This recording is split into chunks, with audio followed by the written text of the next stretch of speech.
Welcome to my first blog ચેનલમાં તમારા બધા ભાઈઓનું સ્વાગત છે કે આજે તમારો ભાઈ જવાનો છે કાચુકના મેળામ કેમ કે તમારો ભાઈ આજે કાચુકના મેળામ જઈને પડાવશે બૂમ. તો મિત્રો મને માતાના વિડીયો સારા લાગે છે કરતા રહેજો મિત્રો, સપોર્ટ નહીં મળતા કરતું મિત્રો, કારણ કે તમારો ભાઈ આજે આ વિડીયોમાં એટલી કોમેડી કરે કે મને માની સોના. તો ચાલો મિત્રો કાચુકના મેળામાં મિલુંગા. જય માતાજી. તો જો મિત્રો મારો ભાઈ ગાડી તોફાન તૈયાર કરી રહ્યો છે અને એ આજે આવવાની છે કાચકના મેળામ. તો મારો ભાઈ ગાડીને શણગારી રહ્યો છે. તો જોવો કોઈ કેવું વનરાજભાઈને શરમ આવે છે ગાડી ધરતે. તો જો ભાઈ આ હંગા છે અમારો નંબર 1 ઇકો. તો ચાલો બીજા વિડીયો મેળુંગા. ઘેર માટે હંગા છે તો જો ગાડીઓ કરે છે. તો જો મિત્રો મારો ભાઈ મતલબ ગાડી હાકે છે અને સગન પાછો છે. આપણે ગાડી આપણા બાઈક આવે ટ્રેક્ટર આવે તો તમારો ભાઈ આજે જાય છે કાચક સંભળાવું છે પણ આજે તો સંભળાવતો બીજા જો ભાઈ કિરણ મિત્ર આવી ગઈ વાત ડિક્કી સંભળાવવાનું છે આપણું.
હા મગા કે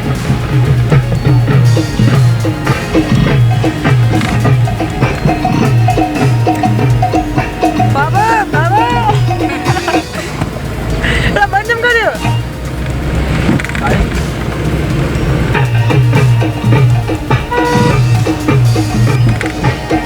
આ ભાઈ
હોય છે અને બટાકા